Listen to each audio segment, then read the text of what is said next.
आज इस अवसर पर किसी कवि की एक चार पंक्तियां मुझे याद आ रही है जो मैं कहना चाहूँगा। लहू में भीगे तमाम मौसम गवाही देंगे कि तुम खड़े थे। वफा के रास्ते का हर सिपाही गवाही देगा कि तुम खड़े थे। शहर का सूरज गवाही देगा कि जब अंधेरों के कोख से निकलने वाले ये सोच ही रहे थे कि कोई जुगनू नहीं बचा, तब तुम खड़े थे। ठीक इसी पंक्तियों की तरह जब जब इस देश पे संकट आया है, जब जब इस देश के किसानों के ऊपर काले कानून लाकर उनके हक को मारने का कोशिश मोदी सरकार ने किया, राहुल जी खड़े थे। उसके बाद जब जमीन अधिग्रहण कानून लाकर किसानों को फिर क्षति पहुंचाने का काम मोदी सरकार ने किया, तब उनके साथ कौन खड़ा था? तो राहुल गांधी खड़े थे। देश में जब नोटबंदी आई और उसके बाद राहुल जी थे जो इस देश के अविकसित अनऑर्गेनाइज सेक्टर के लोगों के पक्ष में खड़े थे कि बहुत नुकसान होगा, बहुत क्षति होगी।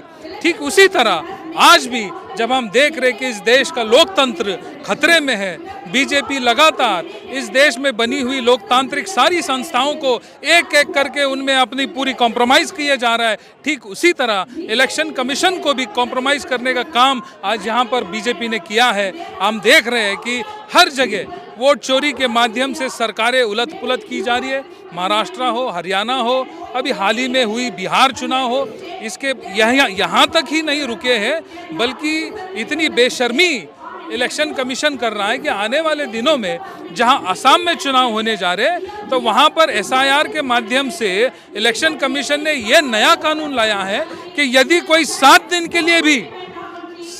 के लिए भी केवल यदि असम में आता है तो उसका नाम मतदार सूची में जुड़ सकता है।